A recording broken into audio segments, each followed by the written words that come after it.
Génesis capítulo 3. Cuando lo tengan, por favor, me dan un fuerte amén. Génesis capítulo 3. Dice el versículo 1: la serpiente era el más astuto de todos los animales salvajes que el Señor Dios había hecho. Vamos a orar, iglesia.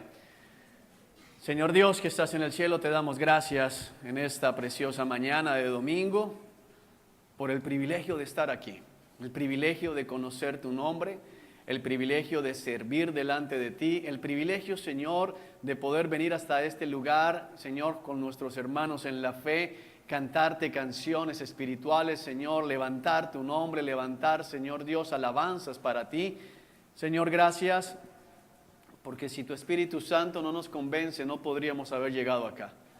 No tenemos nada que ver, Señor, es tu Espíritu Santo, Dios. Por eso, gracias. Y a tu Espíritu Santo le pedimos hoy, Señor, que sople en este lugar, que sople vida en cada corazón, que sople, Señor, aliento de vida para que podamos comprender tu palabra. En el nombre de Jesús, Señor, te pedimos que los ojos sean abiertos, los oídos sean abiertos, las mentes sean abiertas, para que podamos, Señor, comprender tu palabra, hacerla nuestra, Señor, poner nuestra fe en Cristo Jesús y ser salvos. Espíritu Santo de Dios, todos nosotros levantamos una oración al cielo en este momento, pidiéndote que llenes mi vida para que se hable solamente tu palabra. Dios, no queremos consejo de hombre, no queremos, Señor, sabiduría humana, porque no tiene poder para salvar. Queremos tu palabra, queremos tu consejo. A eso hemos venido. En el nombre de Jesús, amén y amén. Amén. Iglesia, cuando vamos a escuchar la palabra del Señor en la boca de otro hombre, la oración más importante es esta: orar para que el Espíritu Santo no permita que aquel que esté llevando la palabra ponga su sabiduría, sino que realmente sea la sabiduría divina. ¿Amén? No están muy conectados. ¿Amén? Amén. Okay. La serpiente era el más astuto de todos los animales salvajes que el Señor Dios había hecho. Cierto día le preguntó a la mujer: ¿de veras Dios les dijo que no deben comer del fruto de ninguno de los árboles del huerto?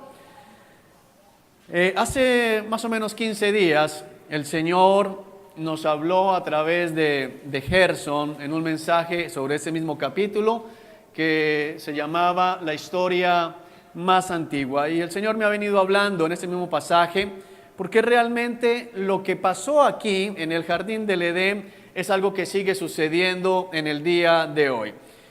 No vamos a entrar en la mañana de hoy a argumentar teológicamente si la serpiente era el mismo Satanás disfrazado de serpiente o si Satanás poseyó el cuerpo de una serpiente. Las dos cosas son posibles. La Biblia nos enseña que los animales pueden ser poseídos. En el Nuevo Testamento tenemos el pasaje donde aproximadamente 2000 demonios que habían salido de un solo hombre, el endemoniado Gadareno, el endemoniado Geraseno, salieron de él y entraron en una manada de cerdos compuesta por cerca de 2000 cerdos. Así que si contamos de a demonio por cerdo, había más o menos 2000 en ese pobre hombre. Pero el punto es lo que la serpiente hizo y la serpiente sigue haciendo en el día de hoy. Con claridad la Biblia nos enseña que la serpiente aquí es Satanás. Ahora bien, cuando el Señor creó todo lo que vemos, el cielo, la tierra, el universo, en el sexto día hizo el hombre, dijo que el hombre hecho a su imagen y semejanza era muy bueno, toda la creación era bueno. El papel que el hombre tenía en el Edén era un papel relativamente suave. Todos los árboles daban frutos sin necesidad de que el hombre hiciese absolutamente nada. El hombre tenía que señorear sobre la creación, tenía que dirigir, administrar la creación.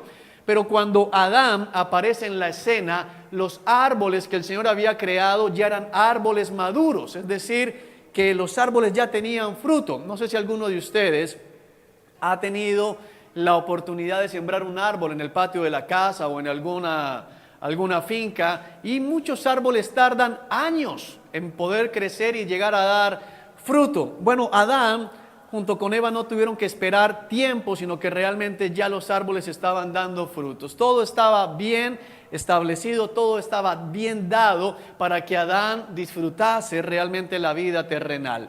Ahora, el Señor en su sabiduría, el Señor en su soberanía, puso en el hombre libre albedrío que le permitía tomar la decisión de obedecer lo que Dios le había mandado o de desobedecer. Entre todos los árboles del jardín del Edén, el Señor solo puso una restricción y le dijo al hombre: del árbol, o del fruto más bien, del árbol del conocimiento del bien y del mal no puedes comer. El día que comas de ese fruto, sin duda o ciertamente morirás. Podían comer de todo menos de ese árbol. Ahora, hay algunos que siempre intentan echarle la culpa al Señor y dicen: bueno, la culpa fue de Dios. Si no quería que comiesen de ese árbol, ¿por qué puso el árbol en primera instancia? Es la misma excusa que dice el hombre adúltero, que dice: bueno, y si Dios no quería que yo cayera en adulterio, ¿por qué permitió que contrataran semejante secretaria en la empresa?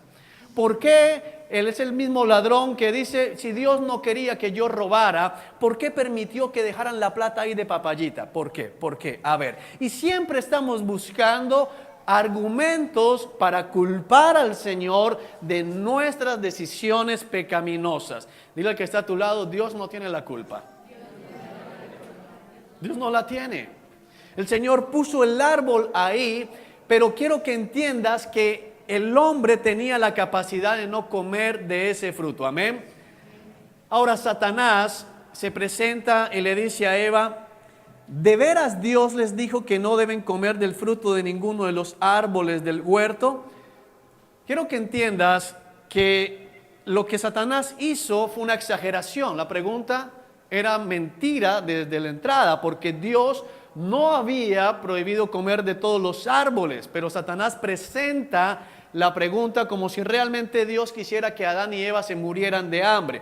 Al decirles: es verdad que Dios les prohibió comer de todos los árboles del huerto, les estaba diciendo, en otras palabras: es verdad que Dios quiere que mueran de inanición, es verdad que Dios quiere que ustedes lleguen hasta estar en los puros huesos. Y eso es lo que hace la serpiente constantemente. Nos viene con preguntas que nos llevan a pensar que la carga que Dios ha puesto sobre el hombre es demasiado pesada, y no es así. La palabra del Señor nos enseña que la carga del Señor es ligera y su yugo es llevadero. Amén. Lo podemos soportar, podemos llevar una vida de santidad. Dios no nos ha puesto cosas o cargas que no podamos realmente soportar. Ahora, lo tremendo de esto es la respuesta de Eva. Versículo 2. Claro que podemos comer del fruto de los árboles del huerto, contestó la mujer. Es solo del fruto del árbol que está en medio del huerto del que no se nos permite comer. Dios dijo: no deben comerlo, ni siquiera tocarlo. Si lo hacen, morirán. Eva sabía.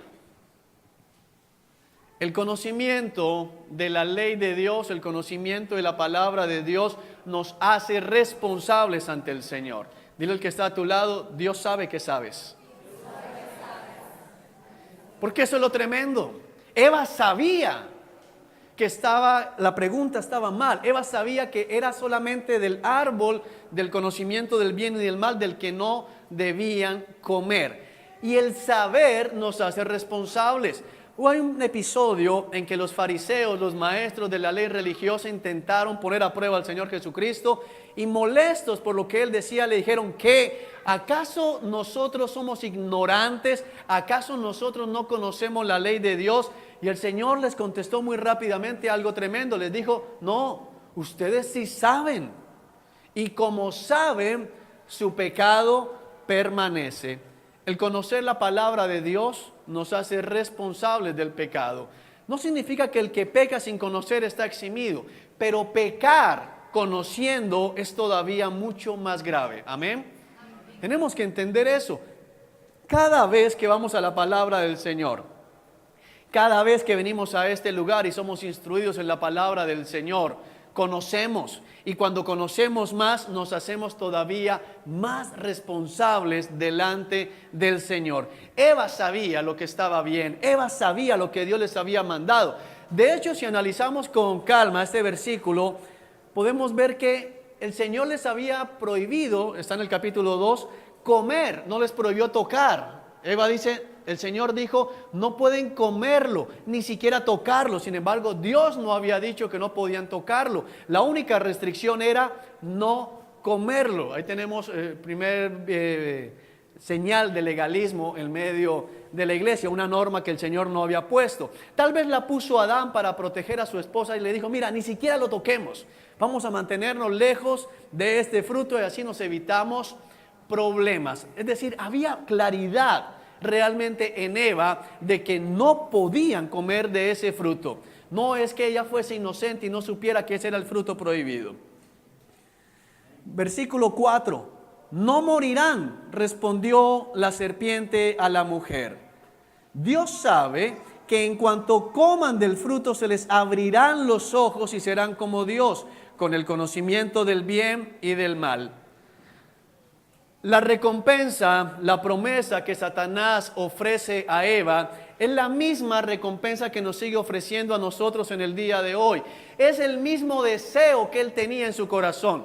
En el libro del profeta Isaías está descrito con claridad el motivo de la caída de Satanás. Dice que Satanás, siendo un querubín que servía en la presencia del Señor, dijo, subiré por encima de las estrellas de Dios, pondré mi trono encima del monte santo de Dios y seré como el Altísimo, seré semejante al Altísimo. El pecado de Satanás es que Satanás quería ser Dios. Y hay una cosa que nosotros debemos comprender. Hay un solo Dios y siempre habrá un solo Dios. Amén. Ninguno de nosotros jamás será Dios. Jamás. Eso es claro que debe estar en nuestros corazones. Lo que enseña por ahí este pastor de la iglesia más grande allá en Guatemala, donde dice que todos somos Jehová Junior, es un engaño de las tinieblas. Es el mismo Satanás hablando a través de este hombre. Porque ni tú ni yo jamás seremos Dios. Hay uno solo, que es el Creador. Tú y yo, y Satanás incluido, somos criaturas. Amén. Satanás fue creado. Satanás no se creó a sí mismo, así que está sometido al Creador. Amén. Ese no es el punto del día, pero es importante que lo tengamos aquí con claridad. Dios sabe que en cuanto coman del fruto se les abrirán los ojos y serán como Dios con el conocimiento del bien y del mal. Hablar del conocimiento del bien y del mal implica la mentira y el ofrecimiento de ser decisores de lo bueno y de lo malo. ¿Sabes? Préstame mucha atención, por favor. La iglesia y la sociedad están empecinados en decidir qué es lo bueno y qué es lo malo. Y tenemos que partir de una base.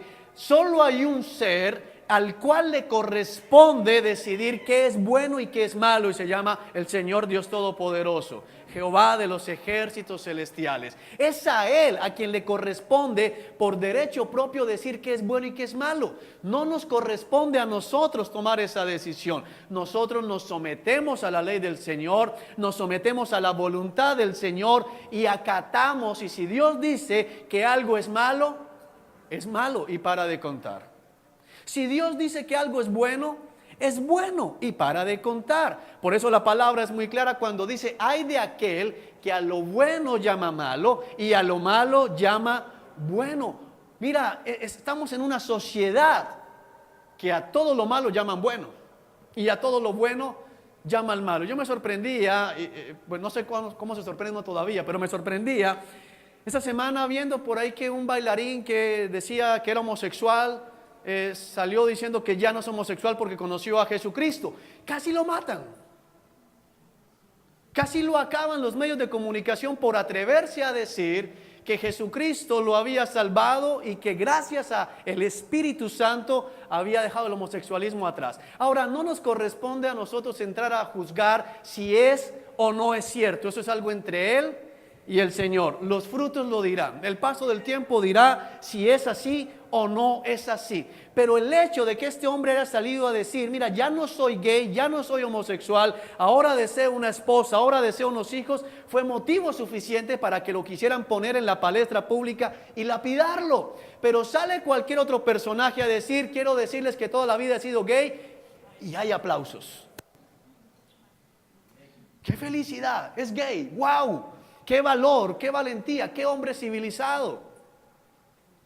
Estamos en esa sociedad. Dios es el único que dice qué está bien y qué está mal. Tú y yo obedecemos. Amén. Porque Dios es soberano. Versículo 6, es tremendo. La mujer quedó convencida.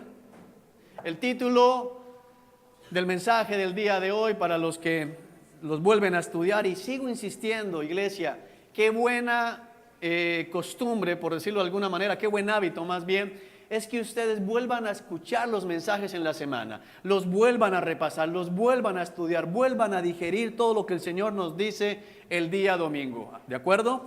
El título es El terrible pecado de la incredulidad. Así de largo fue. El terrible pecado de la incredulidad. Y es que en la palabra de Dios todo se reduce a creer o no creer. La palabra del Señor nos enseña que una palabra con la cual se puede equiparar a los paganos es los incrédulos. Cuando tú lees en las Escrituras los incrédulos, puedes decir los paganos, puedes decir los impíos, puedes decir los malhechores, los malvados, los idólatras. La incredulidad es el pecado que ha generado la caída del hombre. La incredulidad es la base, es la raíz de todo pecado en el hombre. Lo vamos a entender en el día de hoy. Así que quiero pedirte, mira, el mensaje del día de hoy es un mensaje bien fuerte, es un mensaje que puede cambiar el destino de tu alma, no porque lo predique yo, sino porque es la palabra de Dios. Así que te puedo asegurar que el enemigo intentará distraerte, que el enemigo intentará traerte sueño, intentará que te pongas a pensar en otras cosas, y por favor, oblígate, pellízcate. Si tienes que pararte y echarte agua, párate y échate agua para que puedas concentrarte en lo que Dios tiene para decirnos en la mañana de hoy. Amén. Dice que Eva quedó convencida. ¿Qué significa que Eva quedó convencida? Significa que es como cuando un vendedor visita a alguien. Aquí muchos trabajan en ventas, yo trabajé en ventas. Y al final el cliente que no quería comprar termina diciendo, oye, sí, yo necesito eso.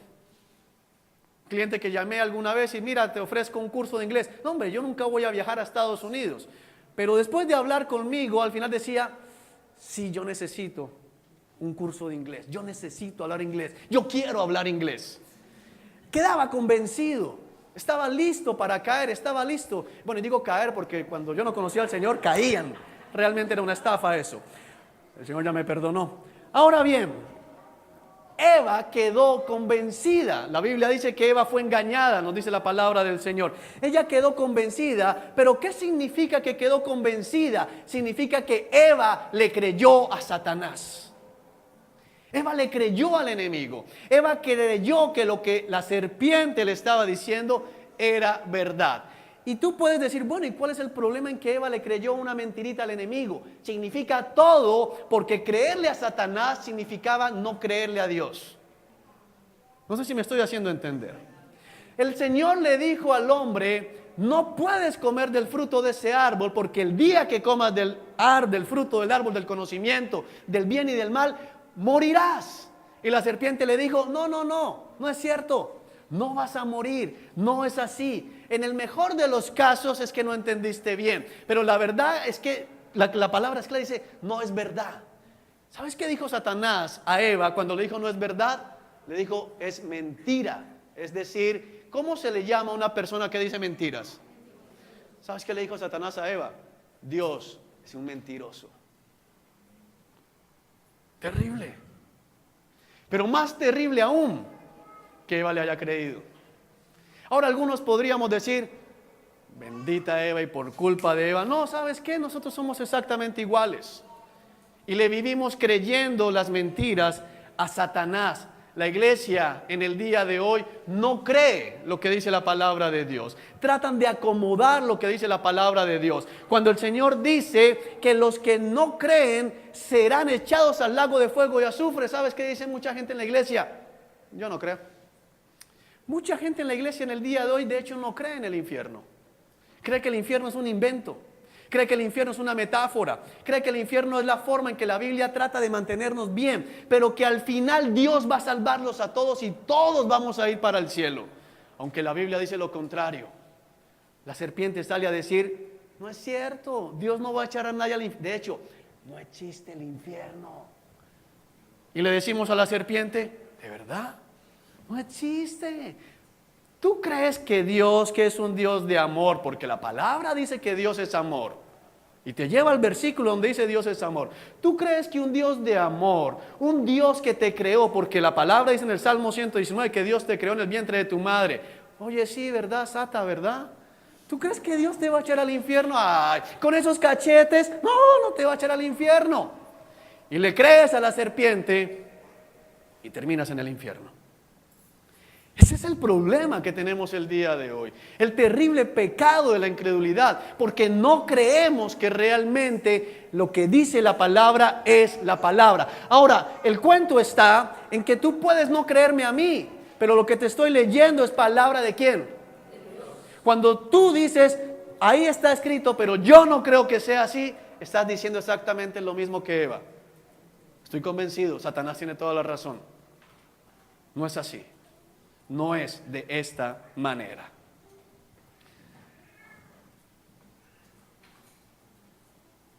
Vio que el árbol era hermoso y su fruto parecía delicioso y quiso la sabiduría que le daría. Así que tomó del fruto y lo comió. Después le dio un poco a su esposo que estaba con ella y él también comió.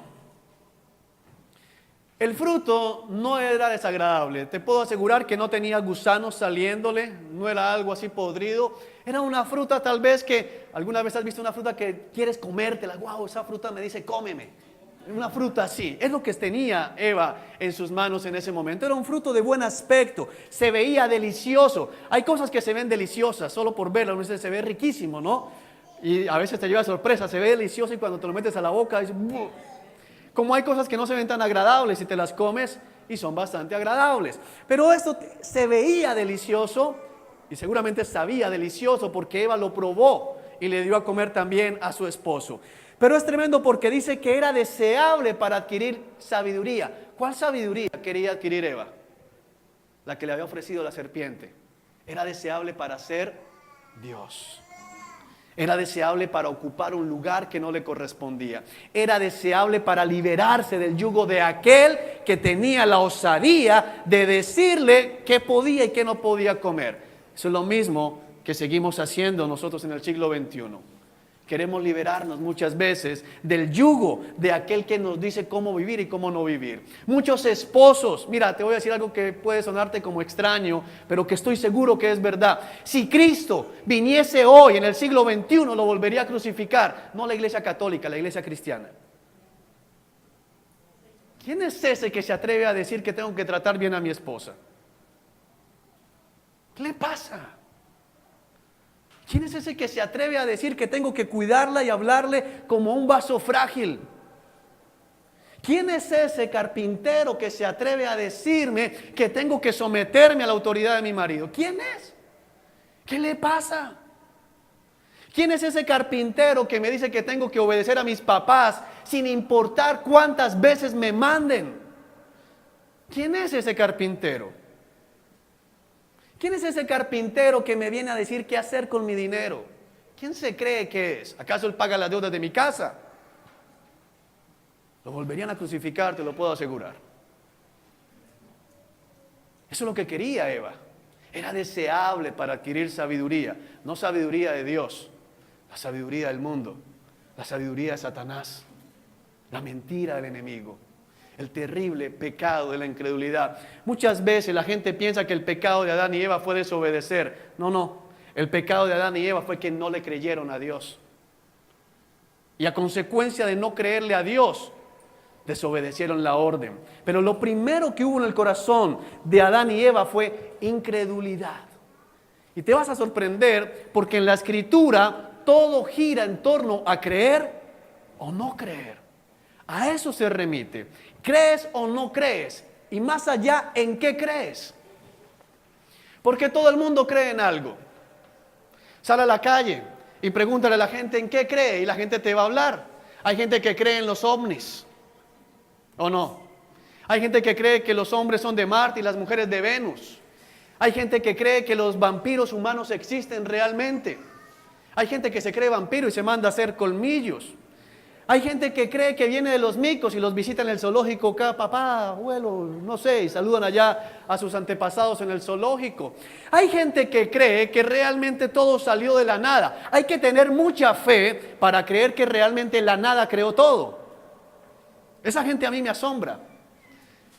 Hay que tener mucha más fe para creer que había nada y de repente, ¡pum!, algo explotó. ¿Qué explotó? ¿Cómo explotó? ¿Quién lo hizo explotar? Son preguntas que no te pueden contestar, sin embargo van a decir, pero la nada creó todo. Cada cual cree lo que quiere. Hay unos que creen que han tenido o han estado en la tierra caminando más de 1000 vidas. Yo era uno de esos. Hay unos que dicen, no te metas conmigo porque en algún momento fui un faraón importante. Yo no me vi como faraón, yo pensaba que hacía un esclavo en Egipto, hasta en eso estaba mal. ¿En qué crees? Porque todo el mundo cree en algo. Hay gente que cree en dioses, creen en el Dios y creen en la diosa. Hay unos que creen que Dios es mujer. ¿Es así? Hay unos que creen que Satanás es el hermano gemelo del Señor Jesucristo. Se llaman mormones. Cada uno cree, mucha gente cree. Los musulmanes que van y matan gente, estallan edificios llenos de gente, creen que al morir así los esperan 10 vírgenes en la otra vida. Ellos creen eso. Y por eso se matan así, por eso se suicidan tanto. Porque creen que al morir así van a recibir 10 vírgenes. En eso creen. Hay gente que cree que no existe Dios. Y hay gente en medio de la iglesia que cree en Dios. Pero a su manera, la palabra dice acerca de esas personas, y puede haber alguno en este lugar, ¿qué vas a decir que crees en Dios? Magnífico, también los demonios creen y tiemblan. Y en eso nos llevan ventaja algunos, porque mucha gente cree en Dios y no tiembla. Los demonios creen en Dios y tiemblan al saber que hay un Dios, al saber quién es Dios. Amén. Tremendo, ¿verdad? En ese momento, versículo 7, se les abrieron los ojos y de pronto sintieron vergüenza por su desnudez. Entonces cosieron hojas de higuera para cubrirse. Esto es algo ridículo. Las hojas de higuera son hojas pequeñitas, entonces se intentaron tapar sus genitales con unas hojitas pequeñitas, algo absurdo, porque es que el pecado siempre trae vergüenza. Cuando Satanás te invita a pecar, no te dice la otra parte, no te dice que serás avergonzado delante del Señor. El mismo que te invita a pecar es el mismo que después te acusa, es el mismo que después te señala. La palabra Satanás es el acusador, el enemigo.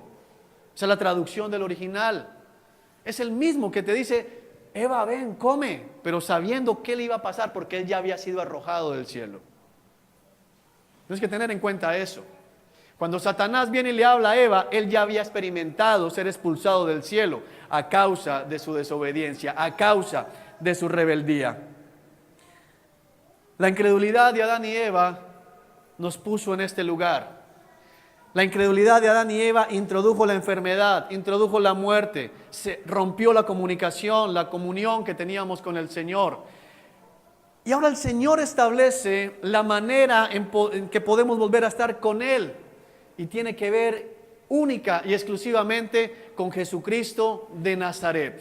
Todo se reduce a Jesucristo. La palabra dice con claridad que si crees en Jesucristo, que si crees que Jesús es el Señor, le recibes como Señor y Salvador, entonces serás salvo. Ahora préstame mucha atención, porque tú puedes estar sentado en este lugar en la mañana de hoy y todavía creer que los católicos son salvos.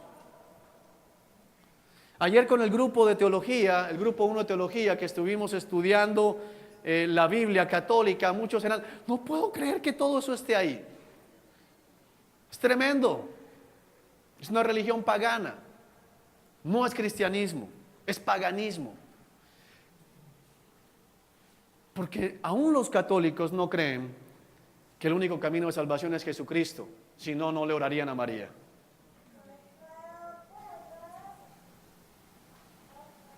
Pero puedes estar aquí sentado, préstame mucha atención, pensando, ¿y los musulmanes? ¿Y los hindúes? ¿Y los odinistas que creen en Odín, el de los personajes de las tiras cómicas de Marvel, el papá de Thor? En Escandinavia lo adoran, si no sabías. Aquí los niños juegan, allá los adoran, los tienen como muñequitos allí.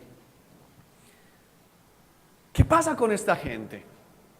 La Biblia dice que solamente hay un camino de salvación, Jesucristo de Nazaret. Y si tú todavía no lo crees, estás en el mismo papel de Eva.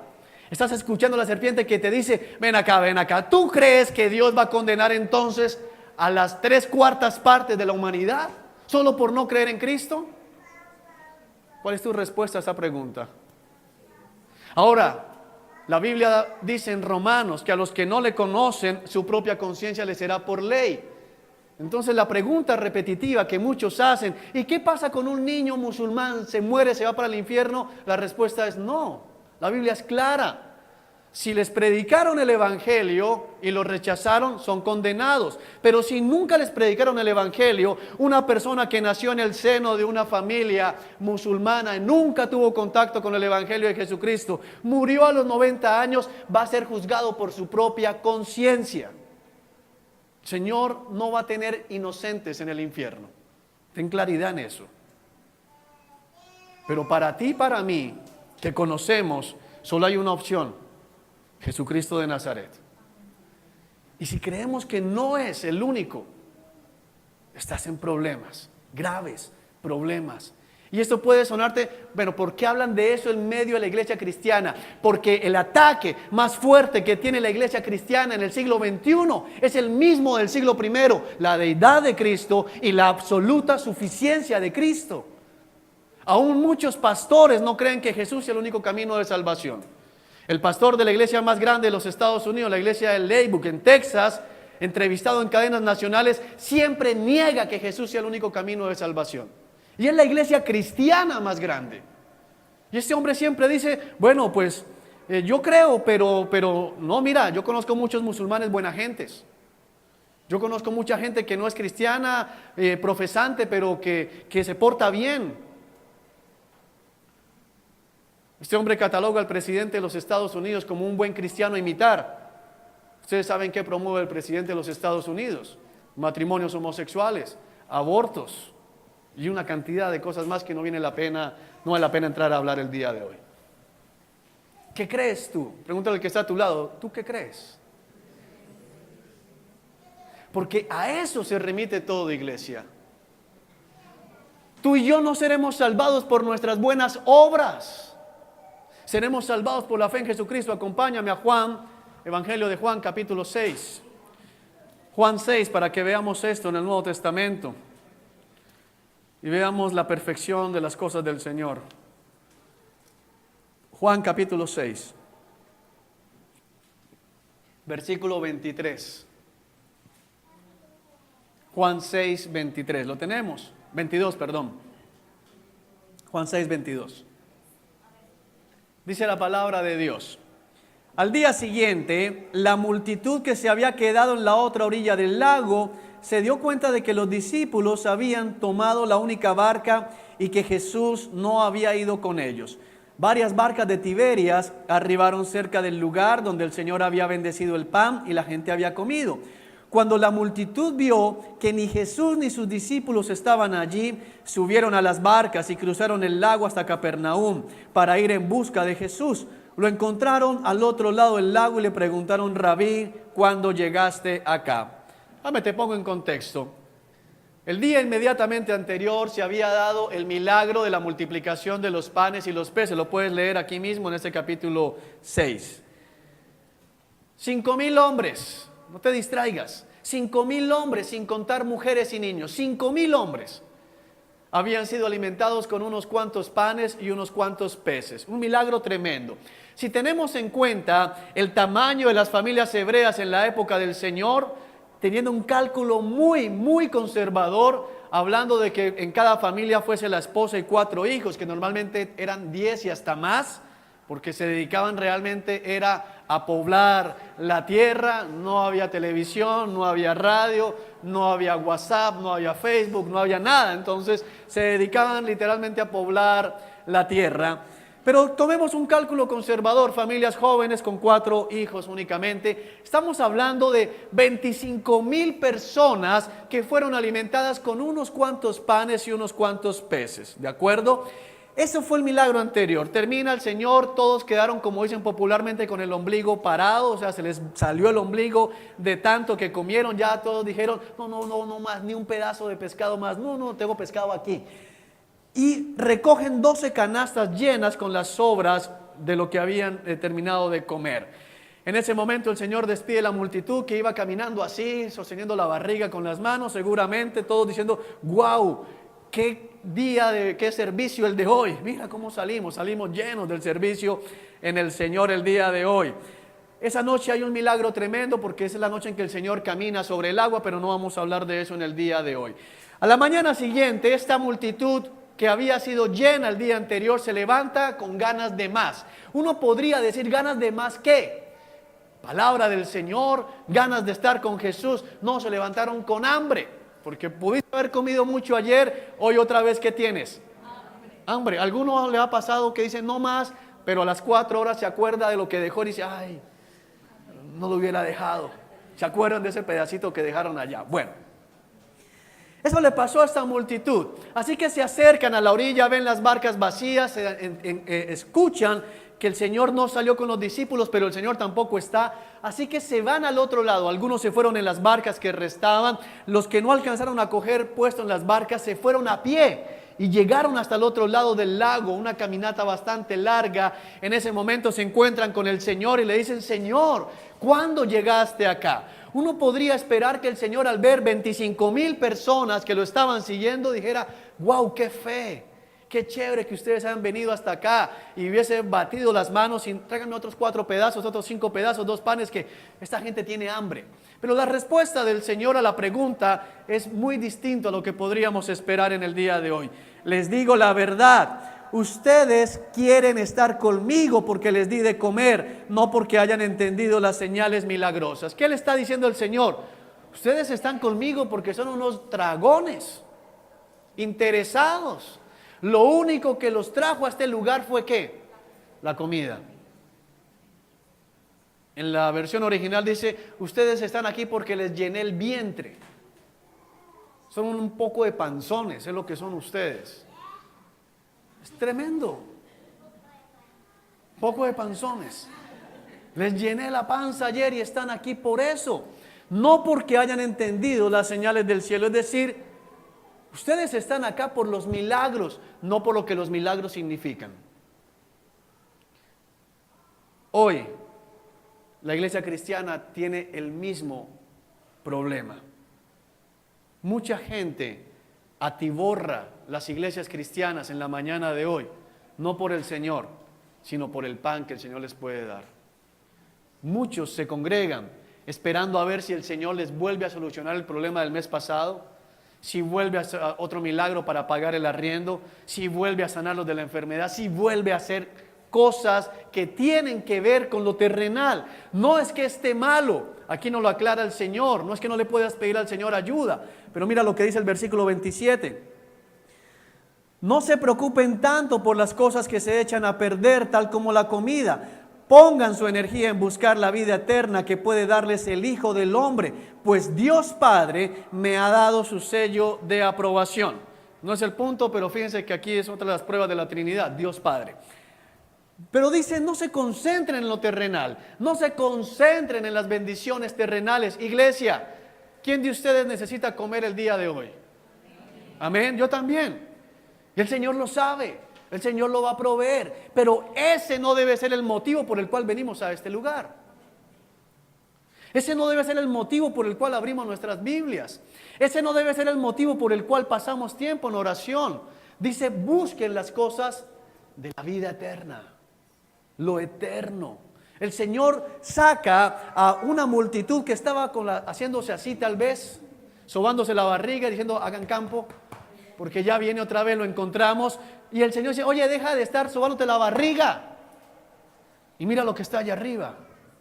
Piensa en lo eterno, piensa en lo que no perece, piensa en lo que nadie te puede quitar, piensa en lo que nadie te puede robar. No sé si me estoy haciendo entender, iglesia. Porque eso es lo importante, ese es el motivo para estar en este lugar. Si tú estás por otro motivo, estás en el lugar equivocado. Te extraviaste. No estás en el lugar que debes estar, en lo eterno. Versículo 28. Nosotros también queremos realizar las obras de Dios, contestaron ellos. ¿Qué debemos hacer? Esta pregunta es importantísima. Dice, bueno, ¿qué hacemos para tener la vida eterna? Porque el Señor les acaba de hablar de busquen la vida eterna. Ellos dicen, bueno, yo quiero hacer las obras de Dios. Dinos qué es lo que debemos hacer. Dinos cómo realizamos las obras de Dios. Jesús les dijo, versículo 29, la única obra, el que está a tu lado, la única obra.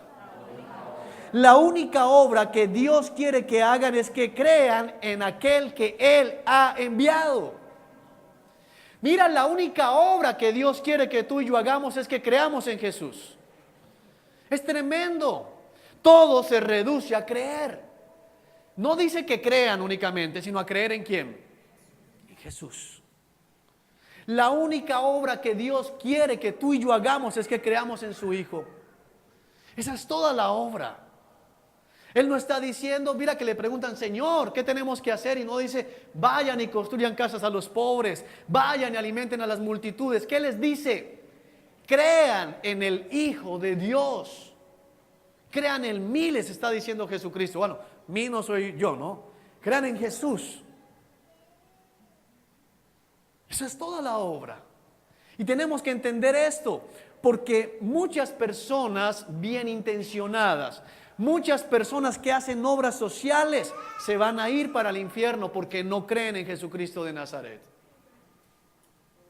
La palabra del Señor dice que todas nuestras obras de justicia son como trapos de inmundicia delante de Él. Un trapo de inmundicia, la palabra del Señor, es una toalla higiénica. Era un pañal, una especie de pañal de tela que usaban las mujeres cuando tenían la menstruación. Algo inmundo. Trayéndolo al contexto nuestro, era una toalla higiénica, usada. ¿A quién le parece agradable? ¿Quién se la pide? Yo. Nadie. Y eso es lo que dice la Biblia. Dice, ¿sabes qué? Tus obras de justicia delante de mí son toallas higiénicas usadas. La única obra que Dios quiere que tú y yo hagamos es creer. Creer en Jesús, creer en que Él es el camino de salvación. Ahora volvemos a lo mismo. Sabes, toda la gente está de acuerdo en creer en Dios, pero cuando ponemos a Jesús en la ecuación, la cosa cambia. Ahora, creer implica obedecer a Dios, porque la palabra es muy clara y dice, no todo el que me dice Señor, Señor, entrará en el reino de los cielos, sino todo aquel que hace la voluntad de mi Padre. Ahora, es imposible, préstame atención, es imposible hacer la voluntad del Padre si no se cree en Jesús. Porque la voluntad del Padre es que creamos en Jesús. No sé si me hago entender. Esto es tremendo porque lo que te estoy diciendo en la mañana de hoy marcará la diferencia del destino eterno de tu alma, iglesia. Todo se reduce a creer en Cristo o no creer en Cristo. Versículo 30. Mira esto, es tremendo. Si quieres que creamos en ti, le respondieron, muéstranos una señal milagrosa. ¿Qué puedes hacer? Oye, esta gente le acaban de llenar la panza el día anterior. Comieron 25,000 con unos panes y unos peces y todavía dicen, bueno, ¿y qué puedes hacer? ¿Qué puedes hacer para que creamos en ti? Hoy nos puede parecer asombroso, no nos refleja muchas veces a nosotros. ¿Cuántos todavía? Bueno, aquí no, ustedes son todos salvos, ¿verdad? Todos santos. Pero ¿cuántos en la iglesia cristiana en el día de hoy todavía están esperando señales para creer en Cristo? ¿Cuántos llevan años, domingo tras domingo, jueves tras jueves, ayuno tras ayuno, vigilia tras vigilia, y todavía dicen, bueno, si quieren que crean en Jesús, que me den una señal? ¿Qué más quieres? ¿Qué más estás esperando? A estos les acaban de llenar la panza y todos dicen, bueno, haznos una señal. Ahora, no era el único milagro que el Señor había hecho hasta ese punto. Y sin embargo, seguían esperando señales. ¿Cuál es la señal de que realmente debemos creer en ti? ¿Qué puedes hacer? Es decir, ¿qué milagrito nos vas a hacer? Se parecen a Herodes. Cuando el Señor Jesucristo fue llevado ante Herodes, enviado por Pilato, dice que Herodes estaba ansioso de ver al Señor. Le puso un manto púrpura, un manto real para burlarse de él y dijo, haznos un milagrito. Muchos ven al Señor como un milagrero de semáforo ahí.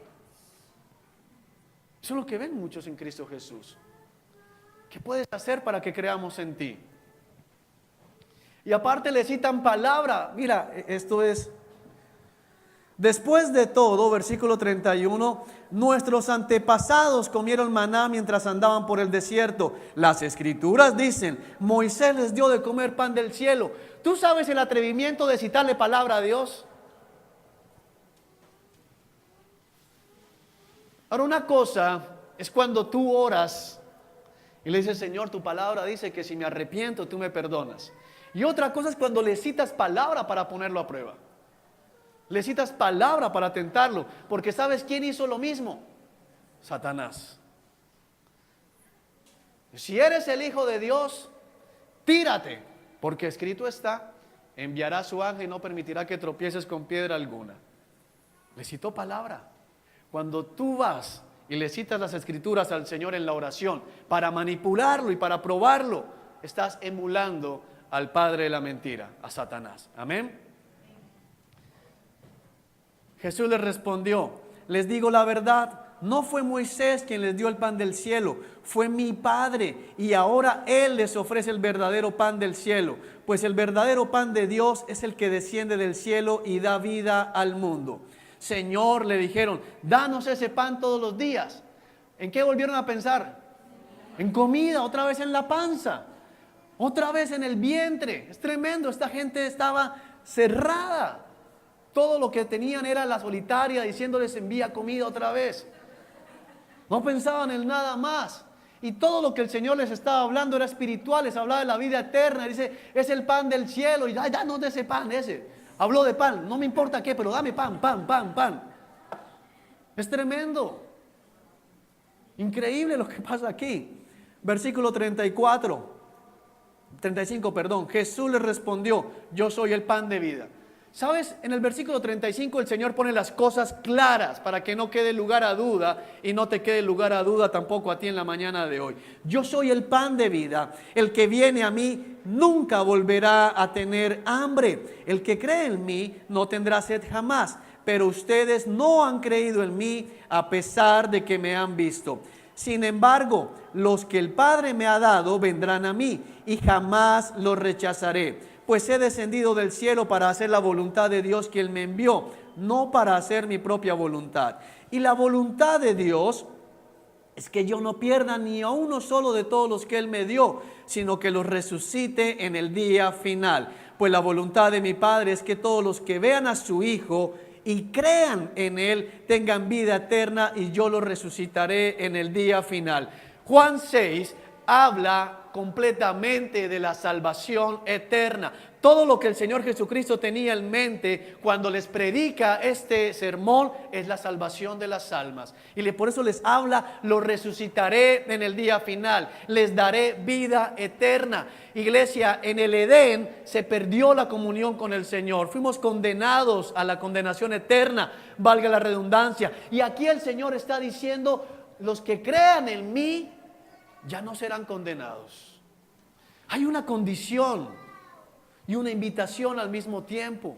Es cree en el Señor Jesucristo. Es posible que en ese momento alguno se esté sintiendo molesto. Iglesia, mi intención no es molestarte. Todo lo contrario, deseo que seas salvo. Deseo que entiendas que hay un solo camino de salvación. No es porque creas en la iglesia, no es porque creas en que, bueno, me gusta como predica Juan, o me gusta como predica Gerson, o me gusta como predica Jorge, o ya quiero ver predicando a Julano de tal, porque no es por el poder de la predicación de algún hombre. Es en el nombre de Jesucristo de Nazaret donde hay salvación. Solamente en Cristo. Es lo que está diciendo aquí el Señor. Los que crean en mí, esa es la voluntad del Padre. No los que crean en lo que quieran creer, los que crean en Jesús.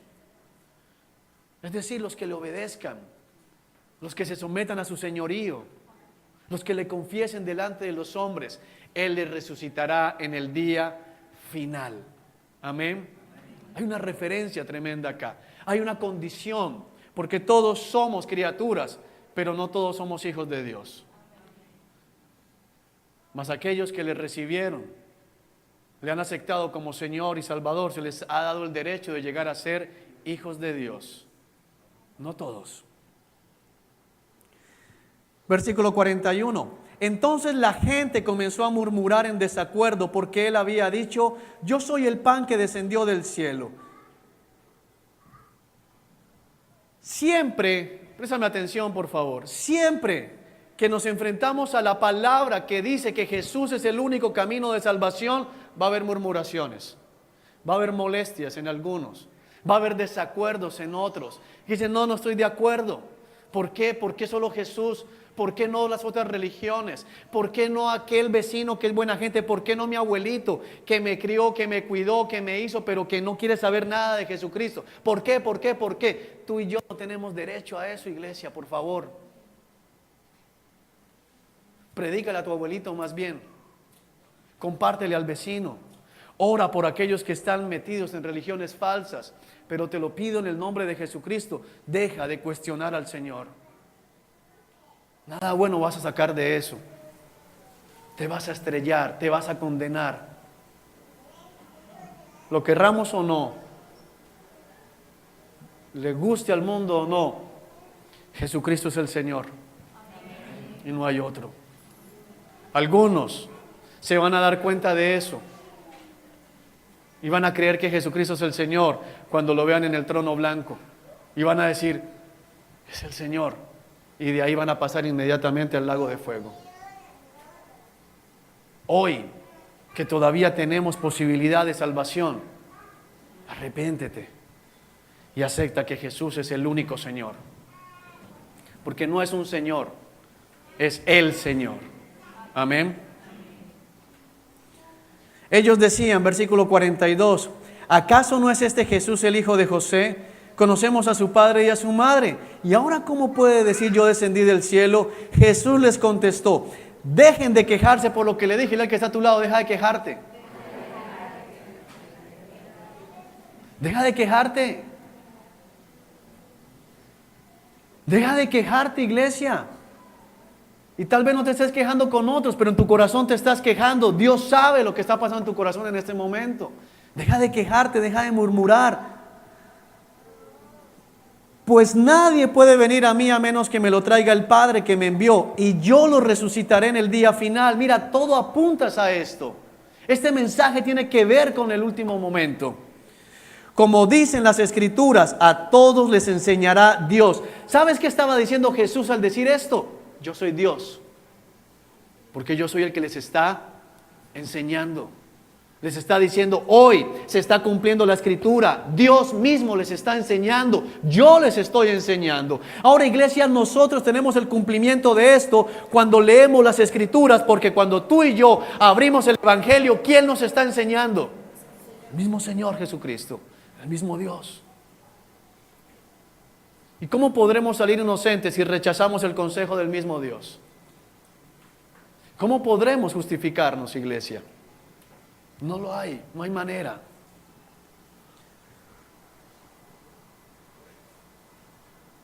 Todos los que escuchan al Padre y aprenden de Él vienen a mí.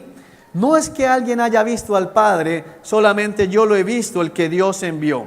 Les digo la verdad, todo el que cree tiene vida eterna. Mira que vuelve a decir lo mismo el Señor. Todo el que cree, todo se remite a creer. Por favor, créelo. Te lo suplico. Mira, no tienes idea lo que el Señor pone en mi corazón en este momento. La angustia que el Señor pone en mi corazón por los corazones de algunos que todavía no creen. Cree, por Dios. Cree, porque de eso se trata. Todo el que crea tiene vida eterna. Sí, yo soy el pan de vida. Sus antepasados comieron maná en el desierto, pero todos murieron. Sin embargo, el que coma el pan del cielo nunca morirá. Yo soy el pan vivo que descendió del cielo. Todo el que coma de este pan vivirá para siempre. Y este pan que ofreceré para que el mundo viva es mi carne.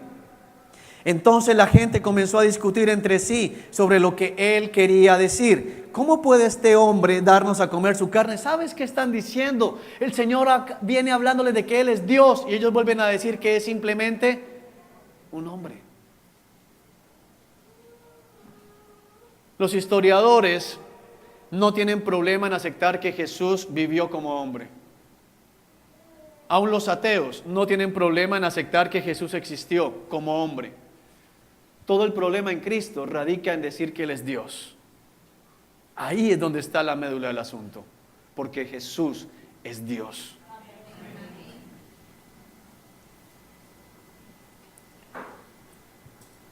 Por eso Jesús volvió a decir, iglesia, ¿cuántas veces vamos a esperar a que el Señor nos vuelva a decir?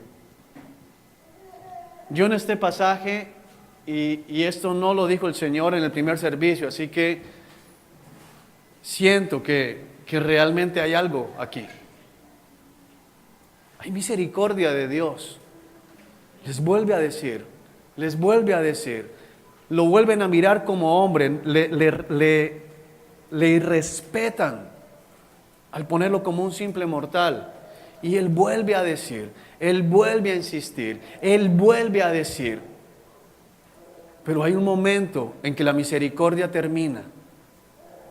Hay un momento en que lo único que queda es la expectativa de un terrible juicio, iglesia. Por favor, si es a ti al que el Señor le está hablando en la mañana de hoy, ya basta. Ya basta. De una buena vez, sométete a la autoridad de Cristo Jesús. No esperes al trono blanco, porque te puedo asegurar que si es a ti al que el Señor le está hablando, doblarás tu rodilla delante de Cristo y confesarás que Él es el Señor, porque toda rodilla se doblará. Eso está escrito y se va a cumplir. Toda rodilla se va a doblar delante del Señor Jesucristo. Toda lengua, incluso la tuya, va a confesar que Él es el Señor. Pero lo vas a hacer a la fuerza cuando ya estés delante del trono blanco, o lo vas a hacer ahorita, cuando es para salvación y vida eterna. Te insisto que en el servicio de las 8 el Señor no me hizo hablar de esto. Por eso Jesús volvió a decir, les digo la verdad, a menos que coman la carne del Hijo del Hombre y beban su sangre, no podrán tener vida eterna en ustedes.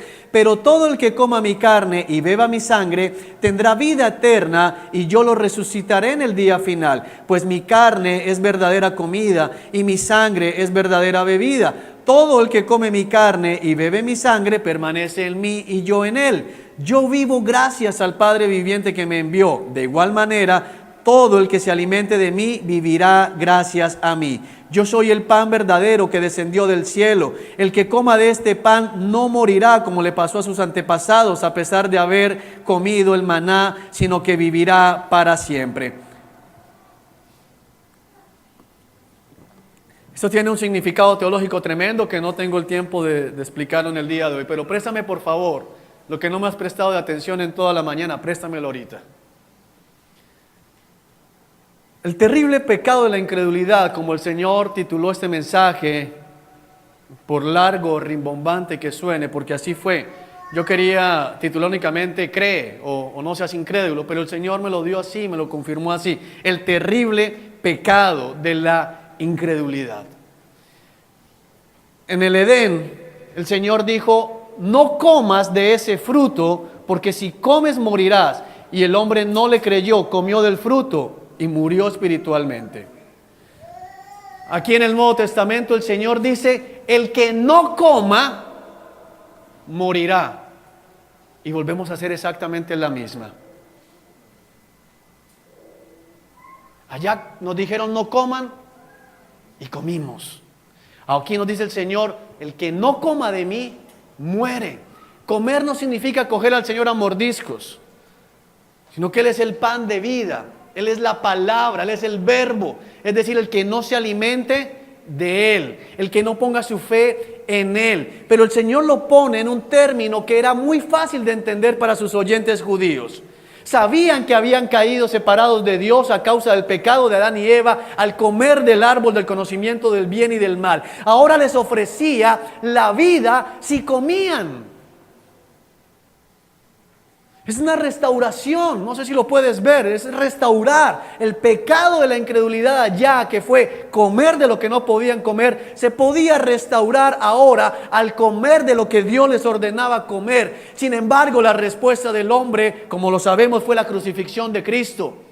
Decidieron no comer, decidieron hacer a un lado al que tenía el poder para darles vida. Y en el día de hoy tú y yo tenemos que tomar una decisión. Vas a comer del árbol de la vida, vas a comer del Señor, vas a comer del pan que bajó del cielo, te vas a someter a la autoridad de Cristo para que no mueras, iglesia. Morimos a causa de lo que hicieron Adán y Eva. Ahora tú podrías decir en la mañana de hoy: sabes, Juan, para mí no me parece justo que yo sea condenado por lo que hizo Adán y Eva. Finalmente yo no comí. Quiero hacer una pregunta. ¿Hay alguien aquí que nunca haya pecado? Para que podamos decir que es por culpa de Adán y Eva. ¿Alguien en este lugar que nunca haya pecado jamás? Vamos a pensar únicamente en los 10 mandamientos. ¿Hay alguien en este lugar que nunca haya mentido? Levante su mano. ¿Alguien en este lugar que diga: sabes, desde que yo tengo uso de razón jamás he dicho mentiras? ¿Alguien? ¿Nadie? ¿Alguien en este lugar que jamás haya tenido envidia por lo que otros tienen? Que nunca haya sentido como: ay, pero ¿por qué él y yo no? ¿Alguien? Es decir, que no haya codiciado los bienes del otro. Hay una persona en este lugar, una sola persona en este lugar que haya amado al Señor con toda su mente, con todo su ser y con todo su corazón todos los días de su vida. Levante la mano. Llevamos 3 de 10 mandamientos. La Biblia dice que el que rompe un solo mandamiento, rompe todos. Si alguien es arrojado al lago de fuego, no es por Adán y Eva, es por su propia responsabilidad. Todos, empezando por mí, todos hemos quebrantado la ley de Dios. Todos merecemos el castigo. Todos, iglesia. Por eso, ¿por qué desaprovechamos la misericordia de Dios cuando dice: oye, has quebrantado mis leyes, has quebrantado mis mandamientos, has roto mis preceptos, pero si comes de mí, si crees en Cristo, te perdono y te llevo al cielo? Y seguimos sin creer. Seguimos creyéndole a la serpiente que nos dice: ¿tú sí crees que solo por creer en Cristo vas a ser salvo? ¿Tú sí crees que hay un solo nombre realmente entre toda la humanidad? ¿En verdad crees que hay un solo nombre que Dios haya dado a los hombres mediante el cual hay salvación y perdón de pecados? Y le creemos a la serpiente nuevamente y hacemos a Cristo a un lado de nuestras vidas. Es terrible. Mira lo que sucedió. Muchos de sus discípulos, versículo 60, decían: esto es muy difícil de entender. ¿Cómo puede alguien aceptarlo? ¿Sabes qué dice el original? Dura palabra es esta. Dura palabra es esta. Yo sé que es dura. Pero ¿sabes por qué es dura? Porque nuestros corazones siguen creyéndole a la serpiente. Es duro el creer que lo único que tenemos que hacer es creer en Cristo, someternos a la autoridad de Cristo, dejar a un lado todo lo demás y poner nuestra mirada en el Hijo de Dios. Dice: ¿quién la puede aceptar? ¿Quién puede aceptar esta palabra? Es tremendo, mira. Yo puedo predicar acerca de dejar el adulterio y la gente dice amén. Yo puedo predicar acerca de dejar las mentiras y la gente dice amén. Yo puedo predicar acerca de dejar la pornografía y la gente dice amén. Puedo predicar de muchas cosas y la gente dice amén. Pero siempre que predico acerca de que el único camino de salvación es Jesucristo de Nazaret, hay molestia. Porque es que es la única manera de ser salvos. Y en muchos corazones en este momento la serpiente está susurrando: No le creas, es un fanático. Es un fanático. Ya te lo habían dicho antes de venir acá. Es un fanatiquín. No usa corbata, pero terrible. Iglesia, Jesús es el Señor. No hay otro. Solo en Él hay salvación. No hay otro. No importa lo que tú pienses, no importa lo que yo piense, solo importa lo que el Señor piensa. Amén. Jesús estaba consciente de que sus discípulos se quejaban. ¿Sabes a mí qué más me asombra? Que los que se quejaban no era solo la muchedumbre, sino los discípulos del Señor. Sus discípulos se quejaban. ¿Por qué se quejaban? Mira lo tremendo de esto. Se quejaban de que Jesús les hubiera dicho, oye, solamente a través de mí hay salvación. ¿Por qué se quejaban si era tan fácil? Y entiendo lo que el Señor nos dio el jueves. Ojalá escuchen el mensaje del jueves en el que el Señor nos hablaba de la complejidad, de la sencillez. Cuando Dios lo único que nos pide es orar. Y no oramos. Y cuando Dios en el día de hoy nos dice, sabes, lo único que tienes que hacer para ser salvo es creer en Cristo Jesús. ¿Por qué se quejaban los discípulos? ¿Por qué estaban molestos los discípulos? Porque creer en Cristo Jesús y aceptar que solamente en Cristo Jesús hay salvación significa reconocer que ni tú ni yo tenemos poder para ser salvos. Significa ser así. Me rindo. No tengo nada que hacer. No hay nada que yo pueda hacer. Señor, si tú no intervienes, seré arrojado al lago de fuego. Y se molestaban. A mí me asombra porque es que este no es el mensaje, préstame atención, este no es el mensaje en el que el Señor les dice, deja la casa. Este no es el mensaje donde el Señor le dijo, ¿sabes qué? Tienes que dejar a tu padre, a tu esposo, a tu esposa, a tu hermano, a tu hijo. Aquí lo único que les dijo fue, cree en mí. Crean en mí, crean en Cristo. Y qué molestia la de esta gente. Estaban molestos. ¿Qué es lo duro? ¿Te das cuenta de lo tremendamente espiritual que es esta palabra? ¿Qué es lo duro de aceptar que Cristo es el Señor? Es lo mismo que pasó en el Edén, exactamente igual. El terrible pecado de la incredulidad.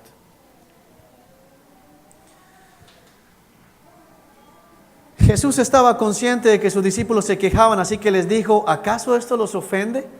¿Qué pensarán entonces si ven al Hijo del Hombre ascender al cielo otra vez? Solo el Espíritu da vida eterna. Los esfuerzos humanos no logran nada. Las palabras que yo les he hablado son espíritu y son vida, pero algunos de ustedes no me creen. Vuelve a decir lo que te acabo de explicar, iglesia. Solo el Espíritu Santo te puede dar vida. Solo el Espíritu Santo te puede convencer de que Jesús es el Señor. Solo el Espíritu Santo puede hacer la obra de salvación en tu alma. Las palabras de los hombres no tienen poder. Por eso en lugar de yo pasar el tiempo aquí echándote chistes y anécdotas de mi vida, te leo la palabra de Dios. Porque la palabra de Dios sí tiene poder para cambiar tu corazón. Amén. Pues Jesús sabía desde un principio quiénes eran los que no creían y también quién lo traicionaría. Mira, es tremendo porque todo se reduce a dos grupos. El grupo de los que creen y el grupo de los que no creen. Todo se reduce a eso. Y en la mañana de hoy todo se reduce a, ¿qué crees tú? ¿En qué grupo estás? ¿En el de los que creen o en el de los que no creen? El Señor sabía que había unos que no creían. Entonces les dijo, versículo 65, por eso dije que nadie puede venir a mí a menos que el Padre me lo entregue. A partir de ese momento muchos de sus discípulos se apartaron de él y lo abandonaron. Oye, se fueron. Los glotones se fueron, los del vientre se fueron, porque ese día no hubo multiplicación de panes y peces. Eso es lo que sucede con muchas personas cuando ve que sus deseos carnales no son satisfechos. ¿Sabes qué fue lo que significaba? Ven acá, Jesús, tú nos hablas de vida eterna. ¿Yo para qué vida eterna si lo que tengo ahorita es qué? Hambre. Se parecen a ese famoso predicador que dijo que si alguien más le hablaba de las calles de oro, le iba a levantar a golpes. Digo, yo no quiero oro en el cielo, quiero oro aquí. Uno de esos televangelistas famosos. Es lo mismo. Y es lo mismo que muchos cristianos hacen en el día de hoy. Sí, vida eterna. ¿Y el hambre? Sí, vida eterna. ¿Y el arriendo? Sí, vida eterna. ¿Y el carro? Sí, vida eterna. ¿Y el dolor de cabeza? Sí, vida eterna. Oye, vida eterna. Piensa un poquito, vida eterna. Salvación contra todo lo demás. Ahora dice que lo dejaron y uno pensaría, préstame atención, uno pensaría que en ese momento el Señor se voltearía a sus 12 apóstoles y les dijera algo como, no se preocupen que mañana hago otro milagro y volvemos a tener 25,000 acá. Vamos a programar para que Lázaro se muera, lo levanto y eso va a ser el boom, la iglesia va a crecer de nuevo. Porque la iglesia se quedó sola en ese momento. Se le fueron todos. Es tremendo, los pastores deberíamos aprender este ejemplo porque muchos pastores están más interesados en tener la iglesia llena que en tenerla llena del Espíritu Santo. Yo te predico lo que te predico, así nos quedemos aquí dos, el Señor y yo. Yo no te voy a entretener para que eso crezca y crezca lleno de gente. Eso no es el propósito. Pero el Señor se voltea a sus discípulos y les dice unas palabras tremendas. Me encantan. Porque se voltea y le dice, entonces Jesús mirando a los 12 les preguntó, ¿ustedes también van a marcharse? El original dice que el Señor se volteó hacia sus discípulos y les dijo que también se quieren ir. Es tremendo. Uno pensaría, Jesús sí es ofensivo. Jesús es orgulloso. Porque he escuchado a algunos diciendo eso. No era orgulloso. Es el Hijo de Dios. Y estaba diciendo, les acabo de ofrecer vida eterna, no es suficiente para ustedes. Se voltea y le dice, también se quieren ir. Es decir, es tremendo. Le dice, la puerta está abierta, todavía hay espacio en las barcas, vean. Móntense. No se volteó a decirles, ay, aquí tengo pan frescos de las 12 canastas de ayer, las tengo aquí guardadas. No. También se quieren ir. Y no era ofensivo. Es que nos había ofrecido todo lo que tenía para darnos, la vida eterna. Ahí donde el apóstol Pedro se hizo famoso con su famosa, valga redundancia, respuesta y le dijo, ¿y a dónde iríamos, Señor? Si solo tú tienes palabras de vida eterna. Yo en algún momento de mi vida he escuchado al Señor cuando me he quejado, ay Dios, pero mira, me dice, ¿qué te quieres ir? ¿Te quieres ir, Juan? Y me pasa un frío y no, Señor, ¿y para dónde voy a coger? ¿A dónde mejor voy a ir, Señor? Dile que está a tu lado, ¿para dónde te vas a ir?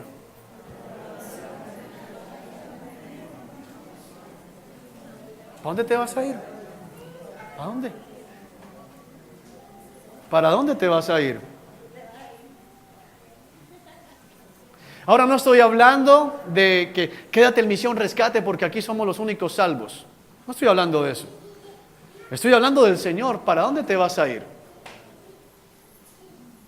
Porque alguna vez alguien me dijo, no, yo me voy aquí a la vuelta sí me dicen que voy a ser millonario. Vale, viejo. Y si te haces millonario, acuérdate de mí. No es eso. Es si te vas del Señor, ¿para dónde vas a coger? ¿Para dónde? Si todo lo que te puedan ofrecer afuera algún día se habrá de terminar. Amén. El terrible pecado de la incredulidad es titulado así, y con esto voy terminando, porque todo pecado del hombre tiene raíz en la incredulidad. Los adúlteros son adúlteros porque no creen que Dios los va a castigar por eso. Los ladrones son ladrones porque no creen que Dios los va a castigar por eso. Los mentirosos mienten porque no creen que Dios les va a pedir cuentas de eso. Los pastores hoy en día tienen la iglesia como la caja menor porque no creen que Dios les va a pedir cuentas de eso. Es la raíz del pecado del hombre, el no creer que lo que Dios dice es verdad. Esa es la raíz de todo el pecado del hombre, la incredulidad. Y si tú sigues pecando cuando salgas por esa puerta, es porque no crees que lo que Dios ha dicho en la mañana de hoy es verdad.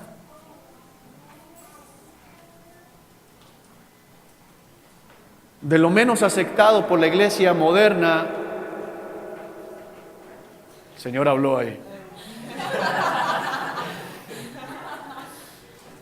De lo menos aceptado por la iglesia moderna es el juicio final y el lago de fuego que arde con azufre.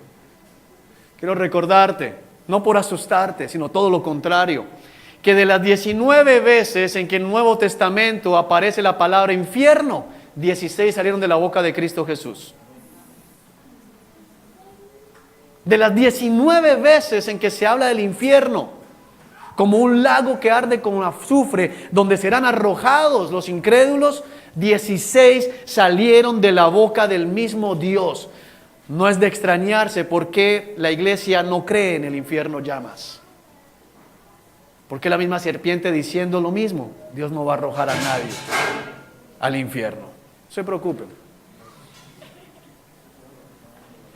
Déjenlo tranquilo. Le llegará su momento. El Señor Dios Todopoderoso vendrá con sus ángeles, recogerá la cosecha para salvación y dejará la cizaña para condenación. La única manera de estar en el primer grupo es creer. No hay otra posibilidad. Amén. Así que yo te quiero invitar en la mañana de hoy. Puede que el tono de voz que haya estado usando te ha sonado fuerte. Yo no estoy molesto. Yo estoy preocupado. Estoy pendiente de que todos ustedes, si el Señor viene ahora, podamos subir juntos a las nubes y encontrarnos con nuestro Jesucristo. Ese es todo el motivo. Así que si alguno de los que están en este lugar sabe en su corazón que todavía no cree, que ese es el único camino de salvación, si alguno en su corazón todavía no cree que debe obedecer la palabra de Dios en su totalidad, si alguno todavía no cree que a Cristo hay que rendirle la vida completa, no le puedes rendir una sola área. Algunos le han rendido a Cristo únicamente la mañana del domingo. No, iglesia, es todo el tiempo. Son las 24 horas, los 7 días a la semana. Algunos al Señor le han rendido el 10% del dinero y diezman. No es solo eso, es el 100. Ahora no estoy diciendo que traigas el 100 a la iglesia, sino que Dios es el dueño del 100% de nuestro dinero. Y después de darle al Señor el 10 en la iglesia, tengo que decirle, ¿qué hago con el 90? Él es el que manda, el dinero es suyo. Es el dueño de toda nuestra vida. Y no puede y no acepta rendiciones a medias. Amén. Nos rendimos completicos delante de Él. Si alguno sabe que no es así, por favor, en el nombre de Cristo se lo pido. Al final, acérquese a alguno de los sugieres. Dile, ¿sabes qué? Ora por mí, ora conmigo. Ora conmigo porque yo sé, allá en mi corazón yo no creo. Yo sé que era conmigo. Yo sé que me estaban hablando a mí. No te vayas porque ya terminó el servicio. Pide ayuda. Y no te vayas de este lugar hasta que sientas en tu corazón que el Espíritu Santo te revela y te confirma que realmente Cristo es el Señor. Amén. Si te tienes que quedar aquí hasta las 2, 3 de la tarde con un mujer orando, quédate. Es tu alma lo que está en juego. Vamos a orar. Señor Dios que estás en el cielo, Padre, te damos gracias en el nombre poderoso de Cristo Jesús por este tiempo especial. Señor, por tu amor y por tu misericordia, porque solamente tú eres Dios. Porque solamente tú vives y solamente tú reinas. Porque solamente, Señor Dios Todopoderoso, en tu nombre hay salvación. Porque nuestro enemigo, el diablo, fue derrotado en la cruz, Señor Dios Todopoderoso. Padre, porque tú lo despojaste de su poder en la victoria de la cruz. Y a todo su ejército, Señor, de rebeldes, los humillaste, Señor, en el desfile triunfal de la resurrección. Gracias, Dios, que estás en el cielo, porque nos has dado en la mañana de hoy, Señor, nos has recordado, Padre, el camino de salvación. Jesucristo es el camino de salvación, Él es la verdad, Él es la vida. Señor Dios que estás en el cielo, hoy clamamos, oramos por nuestros hermanos, Señor, que están enfermos, oramos por aquellos, Señor, que en su corazón la semilla de la serpiente ha sido sembrada, Señor, y tienen incredulidad, tienen dudas, Señor Dios Todopoderoso. Ayúdales en el nombre de Jesús a someterse a tu autoridad. Ayúdales en el nombre de Jesús, Señor, a dejar a un lado la mentira del enemigo y a creer que solamente Jesús es Dios y que solamente en Él hay salvación y vida eterna. Dios que estás en el cielo, por misericordia, como tuviste misericordia a la ciudad de Nínive cuando enviaste al profeta Jonás. Señor Dios Todopoderoso, que haya arrepentimiento en la mañana de hoy. Hoy confesamos, y yo especialmente confieso con mi boca, que no tenemos poder para convencer a nadie. Solo tu Espíritu Santo salva, Señor, porque convence de pecado y de error. Solo tu Espíritu Santo prepara a todo siervo para la buena obra. Jesús, tú eres tan hermoso, poderoso y majestuoso. Eres digno, Cordero. Por eso que tu nombre sea glorificado en la mañana de hoy, trayendo arrepentimiento, convicción de pecado y de error para salvación y vida eterna. Amén y amén.